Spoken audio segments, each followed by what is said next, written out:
ဒီနေ့ကတော့ကျွန်တော်နှစ်ယောက်လက်တွဲခဲ့ကြတာ10စုနှစ်တစ်ခုပြည့်မြောက်ခဲ့တဲ့နေ့ပါခင်ဗျာ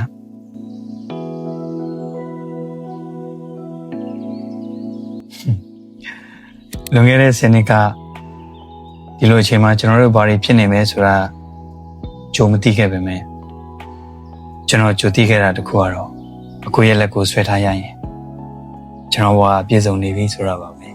10နှစ်ဆိုတဲ့အချိန်တိုင်းတာမှာကျွန်တော်နှစ်ယောက်ကြားမှာရမောတန်နေရှိခဲ့သလိုတစ်ခါတလေစိတ်ကောက်ခဲ့တာတွေငိုခဲ့ရတဲ့ညတွေလည်းရှိခဲ့ပူပါတယ်ဒါပေမဲ့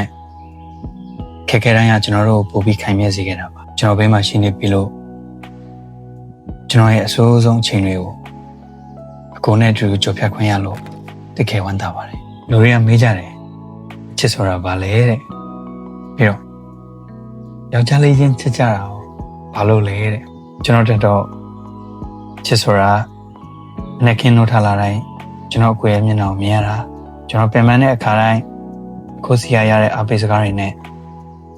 ညဘက်အတူတူနားယူရတာပါဒီစီဇန်နှစ်အတွင်းမှာကျွန်တော်အကောင်းဆုံးခူးဆိုင်ခဲ့ပြီလို့ကျွန်တော်ရဲ့အားနည်းချက်တွေကိုဖေးမှပေးခဲ့လို့ကျေးဇူးအများကြီးတင်ပါတယ်အကောကကျွန်တော်ဘဝရဲ့ဖို့အတန်ဆုံးဆုလက်တစ်ခုပါပဲခုကတော့နောက်ထပ်10စုနှစ်များစွာအတွက်အစာပြိုးခြင်းပေါ့လေကျွန်တော်80ရောက်မဲ့ခီးမှာလဲခုလိုပဲလက်တွဲမဖြုတ်ပဲတူတူရှောင်းလန်းကြမယ်နော်။အိုမင်းသွားတဲ့အထိစပင်းနေဖြူးသွားတဲ့အထိကိုပြမှာကျွန်တော်ရှိနေပါမယ်။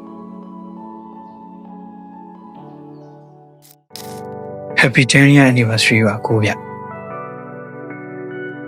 အခုအမြဲတမ်းချင်နေမှာပါ။ကျွန်တော်လည်းအမြဲချင်နေမယ်ဆိုတာရှုံးပြီးသားပါ။